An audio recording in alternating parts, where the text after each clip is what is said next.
Kabanata 1086. Damn it. Dahil sa kawalan ng enerhiya sa kanyang katawan, wala na lamang nagawa si Zephyr na magmura.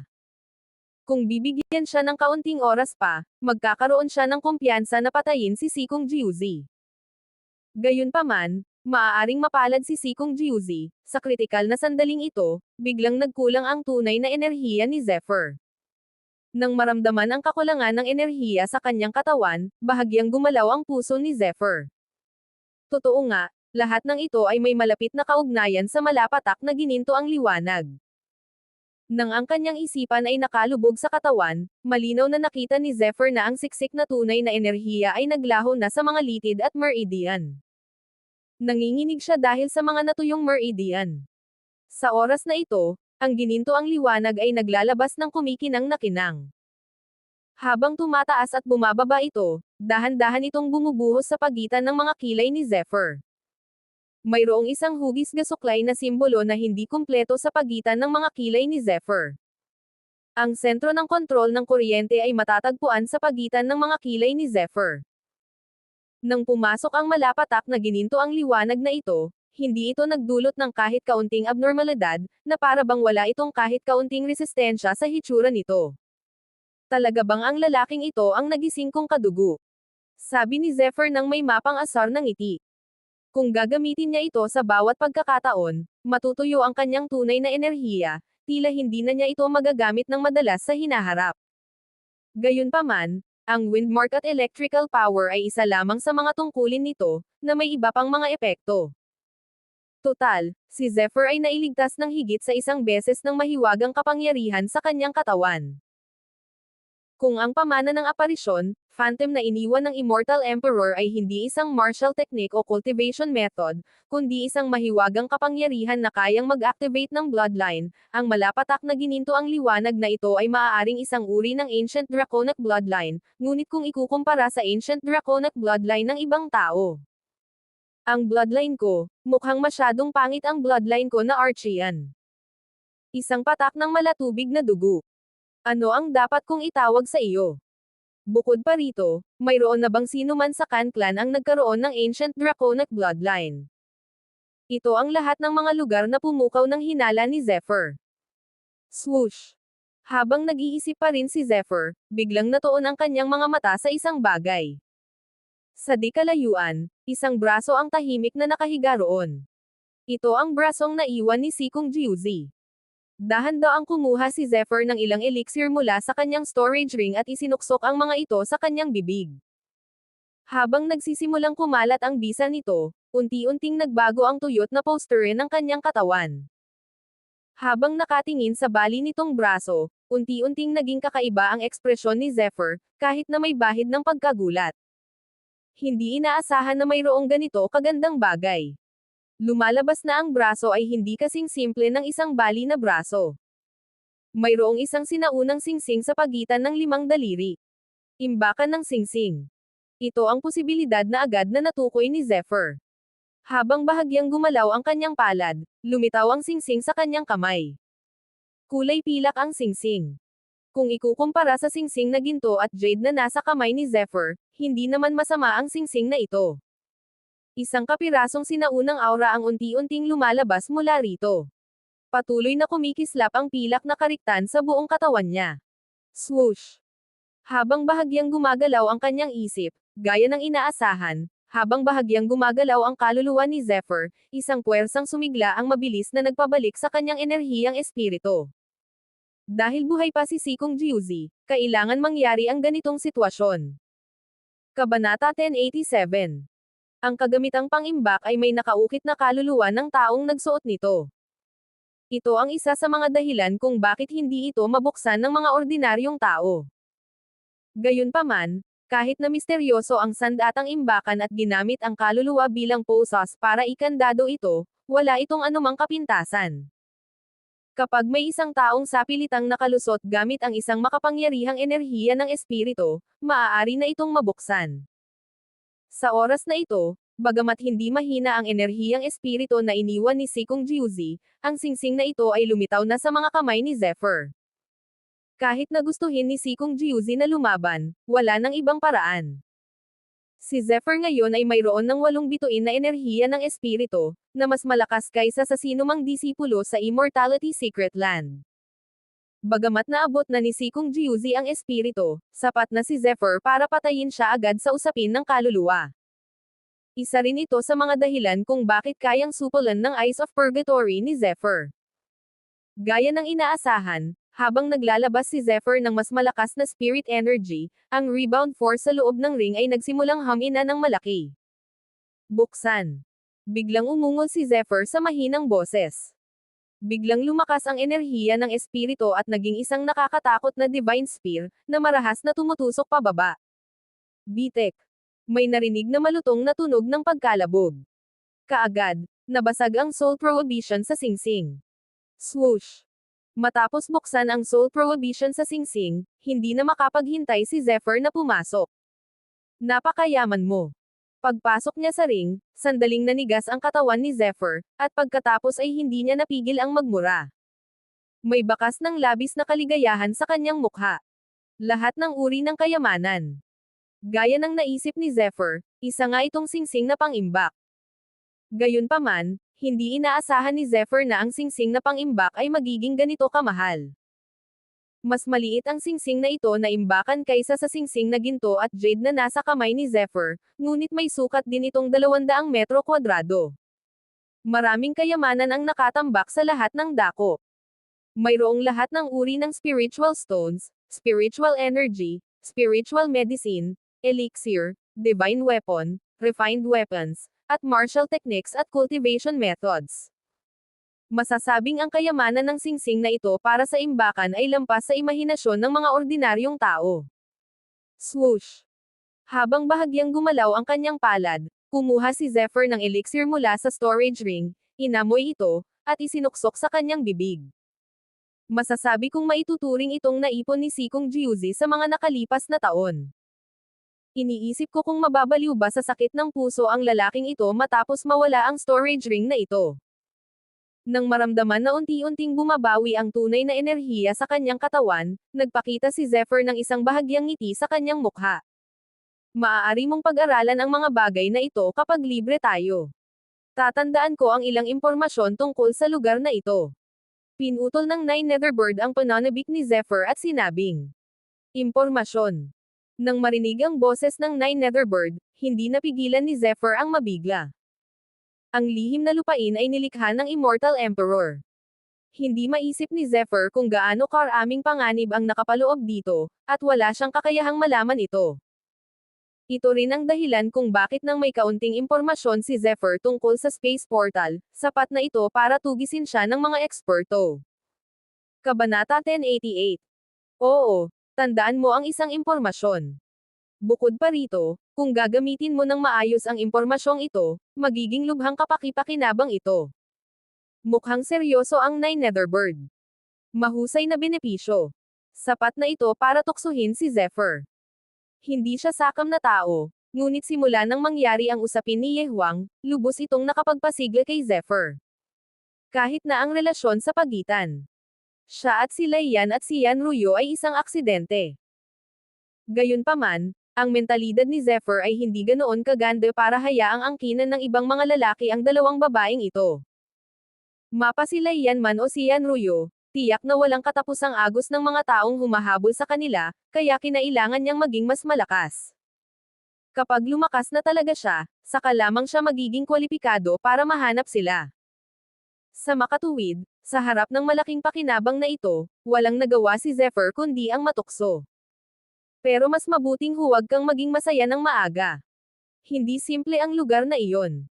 Kung hindi ka mag-iingat, baka mamatay ka roon. Muling umalangaw-ngaw ang boses ng Nine Netherbird. Delikado ba?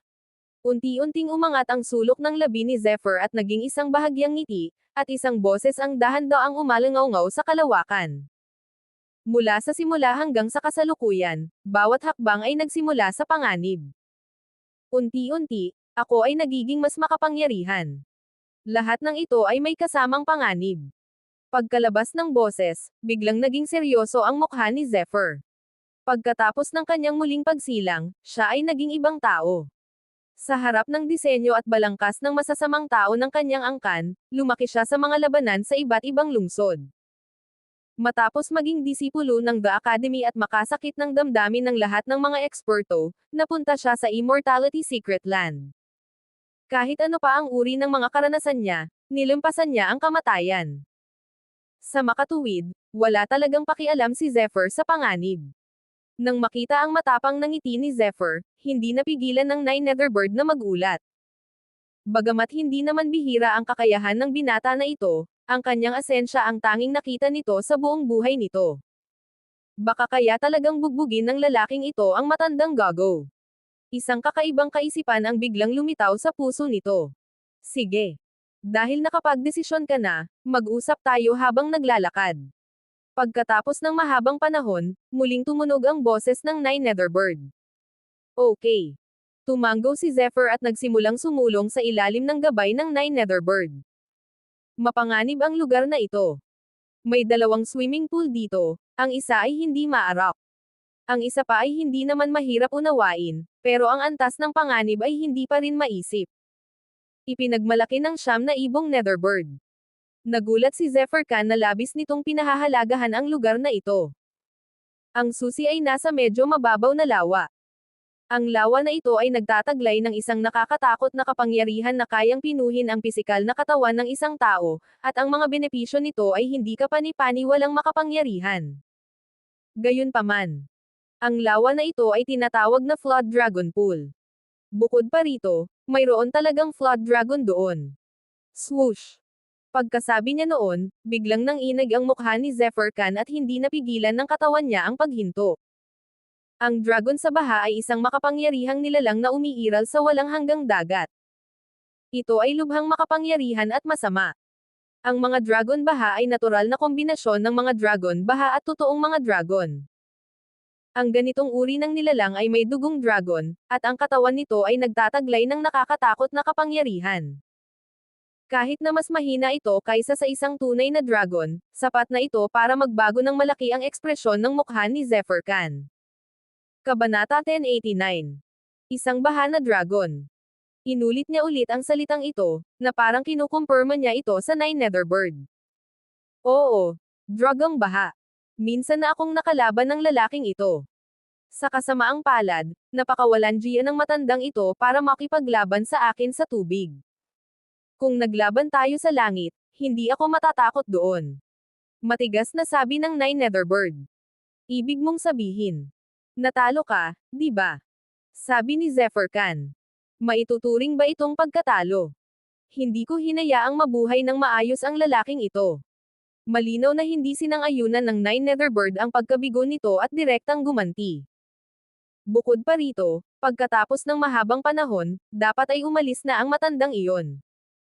Gamit ang iyong pisikal na katawan, kung kaya mong maabot ang punto ng pagkakaisa, kahit na hindi ka kayang saktan ng isang eksperto sa espiritu. Bukod pa rito, sa bisa ng Great Bloodcleave, mas lalakas ang iyong lakas sa pakikipaglaban. Inaabangan ng Nine Netherbird ang epekto ng pagkakaisang ito. Kung naabot ko lang ng ganoon kadali ang level ng 10-in-1 effect, matagal ko na sanang naabot yan. Galit na sabi ni Zephyr. Ang 10 kaliskis ng dragon ay nagsanib sa isa at naglabas ng napakalaking kapangyarihan. Masasabing nang ipanganak ang ika-10 kaliskis ng dragon, masasabing ito ay isang kwalitatibong pagbabago, na nagbubukas sa bagong makapangyarihang simula ng sinaunang daang Draco Nico. Matapos maabot ang 10-in-1 effect, tiwala si Zephyr na tunay niyang makakalaban ang makapangyarihang mga disipulong ito sa antas ng emperador. Tungkol sa huling beses na pinutol niya ang isa sa braso ni Sikong Jiuzi, alam ni Zephyr na iyon ay dahil sa siya ay mapalad. Sa pinakamalaki, kapantay niya si Sikong Jiuzi. Kung gusto niya mang mapanatiling maayos si Sikong Jiuzi, bukod pa sa tulong ng kanyang patak ng malatubig na gininto ang liwanag, mas mapalad siya. Gayunpaman, pagkatapos ng mahabang panahon ng pagpipino, ang ika-10 kaliskis ng dragon ay hindi pa napipino ng matagal. Ito ang dahilan kung bakit nakaramdam si Zephyr ng kawalan ng kakayahan. Huwag kang mag-alala, ang kapangyarihan sa Flood Dragon Pool ay napakalakas, at ang kapangyarihan sa loob ay sapat na para baguhin ng malaki ang iyong katawan. Kung kaya mong higupin ito, malamang na maaabot nito ang antas ng pagkakaisa. May pag-asang sabi ng Nine Netherbird. Noong nag-uusap sila, lumitaw din sila sa kaibuturan ng isang sipi. Para bang nag-isa ang loob ng daanan. Isa itong kuweba na puno ng mga bato at mga usbong ng kawayan. Sa loob ng kuweba, unti-unting pumapailan lang ang hamog. Tila karaniwan lang ito, ngunit sa sandaling dumampi ito sa hamog, ang tunay na enerhiya ng body protection na nakapalibot kay Zephyr ay automatikong nagsimulang dumaloy. Sizzle sizzle. Sunod-sunod na alon ng malalakas na nabubulok na tunog ang bumuo ng mga alon-alon sa nakapalibot na espasyo ni Zephyr. Nakakatakot na nabubulok na lakas. Habang pinagmamasdan ang mga alon sa paligid, nakaramdam si Zephyr ng alerto. Agad siyang nasa mataas na alerto. Ang bulok na aura na ito ay pinakawalan mula sa Flood Dragon Pool. Gayunpaman, ang hamog sa sandaling ito ay hindi mabilang na beses na mas mahina kaysa dati. Dati, sa kasalukuyan mong antas, hindi ka makakapasok sa lugar na ito. Gulat na sabi ng Nine Netherbird. Malinaw na hindi nito inaasahan na magiging ganito kanipis ang hamog dito. Nang marinig ang buntong hininga ng Nine Netherbird, hindi mapigil ang kiligin ang sulok ng bibig ni Zephyr. Halatang wala masyadong alam ang lalaking ito tungkol sa sitwasyon dito. Kabanata 1090. Nasaan ang lawa ng dragang pangbaha? Habang nakatingin sa hindi mapagkakatiwala ang lalaking ito, kumunot ang noo ni Zephyr at nagtanong. Hindi magtatagal. Makakarating na tayo roon sa loob ng mga 10 milya. Ang Flood Dragon Pool ay matatagpuan sa sentro ng pasilyong ito. Mahusay na inayos ng Nine Netherbird ang balahibo nito at may katiyakang sinabi. Oo. Bahagyang tumanggo si Zephyr at hindi na nagsalita pa. Gayunpaman, ang kanyang mga mata ay puno ng pagbabantay. Habang bahagyang gumagalaw ang kanyang figure, ang kanyang bilis ay lalong bumagal. May mga hindi kilalang lugar sa lahat ng dako, at isang nakakatakot na espiritu ang patuloy na pumupuno sa espasyong ito. Gamit ang kanyang matalas na pandama, naramdaman ni Zephyr na hindi simple ang paligid. Para bang mayroong isang nilalang na hindi niya alam. Natural lang, sa oras na ito, hindi siya naglakas loob na maging pabaya. Umiinit ng umiinit. Nanatili ang nagpo-protect ang tunay na enerhiya sa paligid niya. Sunod-sunod na alon ng pagkabulok ang patuloy na inilalabas. Gayunpaman, kahit nakamangha-mangha ang kapangyarihan ng pagkabulok, hindi nito kayang basagin ang tunay na enerhiyang nagpo-protekta kay Zephyr, na lumikha rin ng medyo ligtas na kapaligiran para kay Zephyr, na naging dahilan upang patuloy siyang sumulong. Ang pakiramdam. Nang mga 1 kilometro na ang layo ni Zephyr Khan, isang kakaibang boses ang biglang narinig ni Zephyr. Ano ang tunog na iyon? Bahagyang naantig si Zephyr. Mukhang boses ito ng isang uri ng buhay na nilalang, at ang nakapalibot na aura ay tila nagsimulang lumamig. Nagsimulang kumislap ang malademonyong mga mata ng Nine Netherbird. Malinaw na naramdaman din nito ang pagkakaroon ng aurang ito. Evil Breaking Eye. Bahagyang gumalaw ang espasyo sa pagitan ng mga kilay ni Zephyr at bigla niyang ipinakita ang kanyang Evil Breaking Eye. Pakiramdam. Bigla, sa sandaling huminto si Zephyr, isang matalim na boses ang sumabog na parang kulog. Nang lumitaw ang boses, isang matalim na tunog ng pagkapunit ang mabilis na kumalat mula sa kalawakan. Bagamat nararamdaman niya na may ilang nakakatakot na nilalang sa paligid niya, nagbago pa rin ang ekspresyon ng mukha ni Zephyr. Swoosh! Sa isang iglap, nang matauhan si Zephyr, isang anino na kasen itim ng tinta ang humiwa sa kalangitan at direktang pinunit ang nakapalibot na hamog. Bang! Ang nakakabaliw na enerhiya ng lakas ay mabangis na bumalot kay Zephyr na parang isang latigo ng itim na mahika. Hindi lamang ito kamangha-mangha sa bilis at lakas, kundi pati na rin sa kombinasyon ng dalawang makapangyarihang puwersa. Dahil sa pag-atake ng misteryosong lalaking ito, mabilis na gumalaw ang mga kamay ni Zephyr. Isang malakas na puwersa ang biglang lumabas mula sa kanyang katawan. Boom! Kumatok. Hindi inaasahan, naging napakahirap ng paraan ng kalaban. Sa sandaling iwinagayway ni Zephyr ang kanyang enerhiya, nagbago ang anggulo ng itim na anino at tumama ng malakas sa katawan ni Zephyr. Napakalakas at bilis nito kaya napilitan si Zephyr na umatras ng 12 hakbang bago siya makahinto. Damn it. Maging si Zephyr ay hindi napigil ang mapasinghap sa makapangyarihang puwersa. Isang malinaw na mantsa ng dugo ang lumitaw sa kanyang katawan. Kahit na malakas ang kanyang katawan, agad pa rin siyang tinamaan at nasugatan. Maiisip ng isa kung gaano kagulat-gulat ang umaataking ito. Kung ibang tao lang iyon, malamang nabasag agad ang mga katawan nila.